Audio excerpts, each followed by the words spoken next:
Good morning friends. Last lecture में हम लोगों ने क्लासिफिकेशन की डेफिनेशन लिखी थी। तो उसका डेफिनेशन क्या था या मीनिंग क्या था? तो arrangement of statistical data into various groups according to common characteristics is called classification. Common characteristics के आधार पे भिन्न भिन्न समूहों में स्टैटिस्टिकल डेटा का जो अरेंजमेंट करते हैं उस अरेंजमेंट को हम क्या बोलते हैं? तो classification. And then after basis of classification या टाइप्स ऑफ क्लासिफिकेशन या बेस ऑफ क्लासिफिकेशन हमने लिखा था। तो बेसिस ऑफ क्लासिफिकेशन में 4 पॉइंट्स।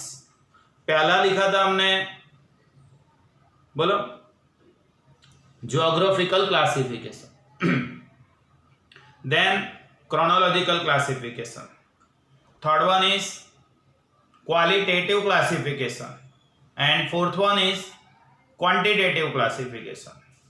ये 4 पॉइंट थे। उसमें से पहला पॉइंट हमने स्टार्ट किया था कल, geographical classification. Classification on the basis of locational differences is called geographical classification. ये ज्योग्राफिकल क्लासिफिकेशन के अंदर बेस कौन सा होता है? तो state wise, district, town, countries, area, zones etcetera are locational differences. उसके बाद आज हम नेक्स्ट पॉइंट बोर्ड पे लिखे हैं, देखिए, क्रोनोलॉजिकल क्लासिफिकेशन। क्रोनोलॉजिकल क्लासिफिकेशन किसको बोलते हैं? तो जब क्लासिफिकेशन हम किसी टाइम पीरियड के बेस पे करेंगे, टाइम पीरियड, तो टाइम पीरियड के बेस पे जो क्लासिफिकेशन करेंगे उस क्लासिफिकेशन को क्या बोलते हैं? Chronological classification. जैसे कि ईयर वाइज पॉपुलेशन दिया हुआ है, 1951 में इंडिया का पॉपुलेशन इतना था, 1961 में इतना हुआ, 1971 में इतना पॉपुलेशन हुआ, 1971 1981 का पॉपुलेशन दिया हुआ है। तो यहां क्या इन्वॉल्व है? ईयर इन्वॉल्व है। 1951 1961 1971 1981 ईयर्स। तो ईयर के बेस पे क्लासिफिकेशन किया है। ईयर मतलब टाइम पीरियड। टाइम पीरियड के बेस पे जो क्लासिफिकेशन करते हैं उसको क्या बोलते हैं? Chronological classification. ये टाइम पीरियड कैसा होगा? तो ये टाइम पीरियड होगा, ईयर में होगा, मंथ में होगा। For example, monthly production in a company. Company का मंथली प्रोडक्शन दे के रखा है, जनवरी में इतना हुआ, फरवरी में इतना हुआ, मार्च में इतना हुआ, अप्रैल मई जून में इतना हुआ। तो यहां मंथली बेस पर प्रोडक्शन के डेटा दिए हुए हैं, तो इसमें भी टाइम पीरियड इन्वॉल्व हुआ है, तो इसको बोलेंगे हम क्रोनोलॉजिकल क्लासिफिकेशन। समझ रहे हो? Daily sale of petrol at petrol pump. Petrol pump पे डेली सेल कितना हो रहा है उसका डेटा दिया हुआ है, तो यहां डे इन्वॉल्व हुआ। तो year, day, week, month, quarter, इसके बेस पे जो डेटा दिया हुआ है उसका जो क्लासिफिकेशन है उसको हम क्या बोलेंगे? तो क्रोनोलॉजिकल क्लासिफिकेशन। अब ये क्वार्टर क्या है? तो 3 मंथ्स टाइम पीरियड। जैसे साल हमारा शुरू हुआ जनवरी में, तो जनवरी, फरवरी, मार्च, ये फर्स्ट क्वार्टर हो गया। गुजराती में તમે શીખ્યા હતા ચરણ, ગયા વર્ષે આવેલું સામયિક શ્રેણીના ચેપ્ટરમાં। फिर जनवरी, फरवरी, मार्च, ये हो गया फर्स्ट क्वार्टर। अप्रैल, मई, जून सेकंड क्वार्टर। जुलाई, अगस्त, सितंबर थर्ड क्वार्टर। अक्टूबर, नवंबर, दिसंबर फोर्थ क्वार्टर। तो 3 मंथ्स का जो टाइम पीरियड है, ऐसे 4 टाइम पीरियड पूरे साल में होते हैं, उसको क्या बोलते हैं? क्वार्टर। तो टाइम पीरियड में भी year, month, day, week, quarter etcetera. इन शॉर्ट टाइम पीरियड के आधार पे जो क्लासिफिकेशन करते हैं उसको हम क्या बोलते हैं? तो क्रोनोलॉजिकल क्लासिफिकेशन बोलते हैं। देखो यहां सामने देख लो, ये जो मैंने डिटेल आपको समझाई वही डिटेल इसमें लिखी हुई है, देखना।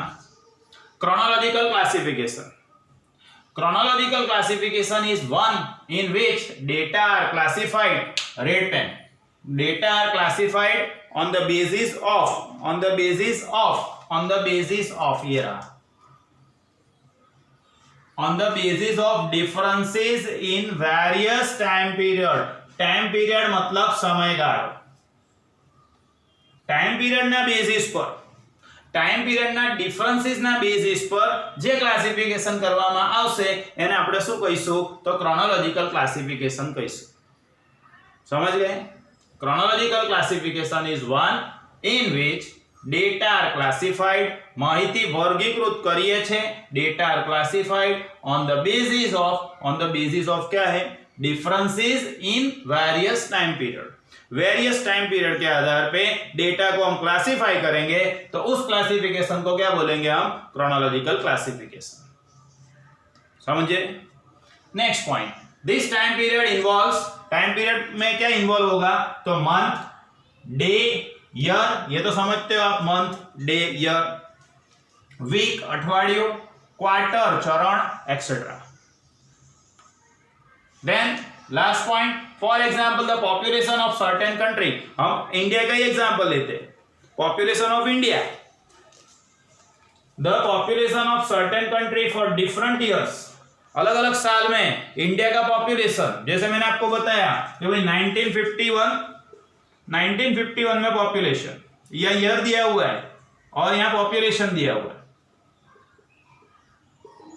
नंबर्स हमको पता नहीं है, इकोनॉमिक्स मुझे ज्यादा नहीं आती, अंदर नंबर्स लिखना जरूरी भी नहीं है. यहां मैंने लिख दिया है for example the population of certain country for different years. 51 का पॉपुलेशन दिया हुआ है, 1961 का पॉपुलेशन दिया हुआ है, 1971 का पॉपुलेशन दिया हुआ है. तो यहां ईयर के आधार पे, ईयर के बेस पे क्लासिफिकेशन किया है मैंने. For example the population of certain country for different year is called, उसको क्या बोलेंगे आप? Chronological classification. ठीक है, समझ गए आप लोग? क्रोनोलॉजिकल क्लासिफिकेशन किसको बोलते हैं? तो chronological classification is one in which data are classified on the basis of differences in various time period.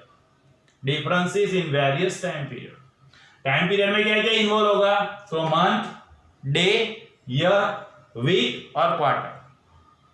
And then for example करके लिखा है the population of certain country for different years is chronological classification. હવે next point, qualitative classification. तो qualitative classification किसको बोलेंगे हम? तो classification on the basis of qualities. Qualities मतलब एट्रीब्यूट्स. एट्रीब्यूट्स क्या है? तो हमने ये चैप्टर में स्टार्टिंग किया था, एट्रीब्यूट से स्टार्टिंग किया था. The terms which can not denoted by numbers, ऐसे टर्म्स जिसको हम नंबर से डिनोट नहीं कर सकते तो उसको क्या बोलते हैं? हम एट्रीब्यूट्स बोलते हैं. तो classification on the basis of some attributes और some qualities, then it is known as qualitative classification. अगर हम क्लासिफिकेशन क्वालिटीज के बेस पे कर रहे, एट्रीब्यूट्स गुणधर्मों ने आधारे वर्गीकरण કરી રહ્યા છે, at that time it is known as qualitative classification. उसको क्या बोलेंगे हम? Qualitative classification. जैसे पॉपुलेशन है तो उसका जेंडर के आधार पे हम क्लासिफाइड करते हैं डेटा को. जेंडर मेल है, फीमेल है, तो ये जेंडर को तो हम नंबर में नहीं बता सकेंगे, तो ये क्या हो गई? क्वालिटी हो गई. तो क्वालिटी के बेस पे, क्वालिटी के आधार पे डेटा को क्लासिफाई करते हैं तो उसको हम क्या बोलेंगे? Qualitative classification. अब क्वालिटेटिव क्लासिफिकेशन के दो टाइप्स है, simple classification and manifold classification. अब सिंपल क्लासिफिकेशन किसको बोलते हैं? तो जब हम एक ही एट्रीब्यूट के बेस पे, एक एट्रीब्यूट के आधार पे अगर हम क्लासिफिकेशन करेंगे तो उसको बोलेंगे हम सिंपल क्लासिफिकेशन. और एक से ज्यादा एट्रीब्यूट के आधार पे क्लासिफिकेशन करेंगे तो उसको हम क्या बोलेंगे? Manifold classification. जैसे स्टूडेंट्स है स्कूल के, उनका जेंडर के आधार पे हम क्लासिफिकेशन करते हैं. स्कूल के अंदर फॉर एग्जांपल 1500 स्टूडेंट्स है, उसमें बॉयज कितने हैं, गर्ल्स कितने हैं, जेंडर के आधार पे हमने उसका क्लासिफिकेशन किया. तो सिर्फ एक एट्रीब्यूट के आधार पे अगर क्लासिफिकेशन करेंगे तो उस क्लासिफिकेशन को हम क्या बोलेंगे? Simple classification. और एक एट्रीब्यूट से ज्यादा एट्रीब्यूट के आधार पे क्लासिफिकेशन करेंगे, एक से ज्यादा एट्रीब्यूट के आधार पे क्लासिफिकेशन करेंगे। जैसे कि जेंडर के आधार पे किया, रिलीजन के आधार पे किया, उनकी फूड हैबिट्स के आधार पे किया, मैरिटल स्टेटस के आधार पे किया, उसके डेजिग्नेशन के आधार पे किया। मतलब एक से ज्यादा एट्रीब्यूट के आधार पे अगर क्लासिफिकेशन करते हैं तो उसको हम क्या बोलेंगे, तो उसको बोलेंगे मैनीफोल्ड क्लासिफिकेशन। देख लीजिए, qualitative classification, when data are classified according to some qualities, attributes, ગુણધર્મો, શું કહેવાય બેટા, ગુણધર્મો। when data are classified according to some qualities के आधार पे अगर क्लासिफिकेशन करते हैं, it is known as qualitative classification। किसके बेसिस पे, किसके अकॉर्डिंग क्लासिफिकेशन करना है, तो क्वालिटीज या एट्रीब्यूट्स के बेसिस पे क्लासिफिकेशन करना है, उसको हम बोलेंगे क्वालिटेटिव क्लासिफिकेशन। अब क्वालिटेटिव मेजरमेंट्स लाइक ऑनेस्टी, प्रामाणिकता, आવું तो खबर જ છે તમને બેટા, ब्यूटी, सुंदरता, इंटेलिजेंस, होशियारी, ऑक्यूपेशन, व्यवसाय, जेंडर, जाति, आ बधानी आधारे एक्सेट्रा आर कवर्ड। ये क्वालिटीज में क्या क्या इन्वॉल्व हो रहा है, honesty, beauty, intelligence, occupation, gender etcetera are covered. Qualitative classification has two types. Qualitative classification के दो टाइप है। Qualitative classification has two types. Qualitative classification के दो टाइप्स है, सिंपल क्लासिफिकेशन है, मैनीफोल्ड क्लासिफिकेशन। अब सिंपल क्लासिफिकेशन किसको बोलते हैं, तो classification on the basis of, underline करिए, only one attribute, किसी एक एट्रीब्यूट के आधार पे अगर हम क्लासिफिकेशन करेंगे इस कोल्ड, उसको बोलेंगे सिंपल क्लासिफिकेशन। फॉर एग्जांपल यहां किया है, देखो, classification of students according to gender. सिर्फ किसके आधार पे क्लासिफिकेशन किया, जेंडर के आधार पे, तो इसको क्या बोलेंगे हम, simple classification. Now manifold classification, when two or more attributes are included, दो या उससे ज्यादा एट्रीब्यूट को हम इंक्लूड करते हैं, इट इज कॉल्ड, उसको बोलेंगे हम कौन सा क्लासिफिकेशन, मैनीफोल्ड क्लासिफिकेशन। जैसे कि यहां दिया है, for example classification of population, population का क्लासिफिकेशन किया है अकॉर्डिंग टू रिलीजन, धर्म, फूड हैबिट्स એટલે ખોરાકની ટેવો, जेंडर, जाति। तो यहां 1, 2 और 3 एट्रीब्यूट है, then it is known as manifold classification. तो यहां हमने क्वालिटेटिव क्लासिफिकेशन देखा और उसके दो टाइप्स देखे। कौन से दो टाइप्स देखे, देख लो, simple classification and manifold classification. Quantitative classification, when classification are done on the basis of numerical values, સંખ્યાત્મક માહિતી એને આધારે આપણે ક્લાસિફિકેશન કરીશું। ન્યુમેરિકલ ડેટાનું ક્લાસિફિકેશન કરીશું, નંબરિકલ ડેટાનું ક્લાસિફિકેશન કરીશું, સંખ્યાત્મક માહિતીનું વર્ગીકરણ કરીશું, then it will be known as quantitative classification. Numerical values are also known as variable. જે ન્યુમેરિકલ વેલ્યુઝ છે એને આપણે શું કહીએ છીએ, તો વેરિયેબલ કહીએ છીએ। અને આપણે આગળ सीखी गया था, variables are of two types. Variables कितने प्रकार के होते हैं, 2 प्रकार। कौन से 2 टाइप के होते हैं, discrete variable and continuous variable. अब डिस्क्रीट वेरिएबल क्या था, the variable which can assume only integral values. सिर्फ इंटीग्रल वैल्यूज जो वेरिएबल एज्यूम करेगा उस वेरिएबल को हम क्या बोलते थे, डिस्क्रीट वेरिएबल। इंटीग्रल और फ्रैक्शनल दोनों टाइप का वैल्यूज जो एज्यूम करेगा उस वेरिएबल को क्या बोलते हैं हम, तो कंटीन्यूअस वेरिएबल। तो variables are of 2 types, discrete variable and continuous variable. सिर्फ ओनली इंटीग्रल वैल्यूज एज्यूम करता है तो डिस्क्रीट वेरिएबल, इंटीग्रल और फ्रैक्शनल दोनों वैल्यूज एज्यूम करता है तो कंटीन्यूअस वेरिएबल। आगे भी हमने देख लिया है ये। चलो देखो, qualitative classification, sorry quantitative classification. अब क्वांटिटेटिव क्लासिफिकेशन किसको बोलते हैं, if the data are classified on the basis of numerical values. Numerical values मतलब संख्यात्मक किम्मतो, संख्यात्मक किम्मतो, numerical values, it is known as quantitative classification. तो न्यूमेरिकल वैल्यूज के बेसिस पे जो क्लासिफिकेशन करते हैं उसको क्या बोलते हैं हम, quantitative classification. Numerical values are also known as variable. ये जो न्यूमेरिकल वैल्यूज है उसको हम क्या बोलेंगे, वेरिएबल, चल। Classification according to age, height, weight, prices, number of children, ये सभी age, height, weight, prices, number of children, ये सभी को हम नंबर से डिनोट कर सकते हैं। तो जो नंबर से डिनोट कर सकते हैं वो सभी को हम क्या बोलते हैं, वेरिएबल बोलते हैं। Variables are of two types, variable दो टाइप्स के हैं, discrete variable and continuous variable. The variable which can assume, आ गया था आगे हमारे, ओनली इंटीग्रल वैल्यूज, फक्त काही किंमत हो बेटा, पूर्णांक किंमत हो, then it is called discrete variable. For example, number of roses on a rose plant, rose plant पे जो रोजेज है उसके नंबर्स 0 होंगे, 1 होंगे, 2, 3, 4, 5 होंगे, पॉइंट में नहीं होंगे, तो उसको क्या बोलेंगे हम, discrete variable. Number of accidents on a road etcetera.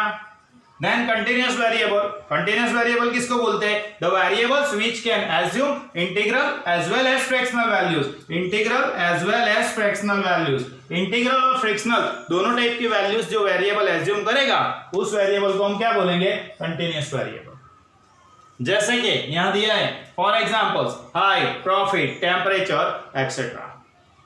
ठीक है, अब ये वाला पॉइंट खास है, a study of quantitative classification, जो क्वांटिटेटिव क्लासिफिकेशन है is also known as, quantitative classification को हम क्या बोलते हैं, तो फ्रीक्वेंसी डिस्ट्रीब्यूशन, गुजराती में इन्हें कहता था बेटा आवृत्ति वितरण। ठीक है, तो लास्ट वाले लेक्चर के अंदर हमने क्या किया था, तो लास्ट वाले लेक्चर के अंदर मीनिंग ऑफ क्लासिफिकेशन था, टाइप्स ऑफ क्लासिफिकेशन के 4 टाइप्स लिखे थे, उसके बाद उसमें क्या किया था हमने, तो ज्योग्राफिकल क्लासिफिकेशन को एक्सप्लेन किया था।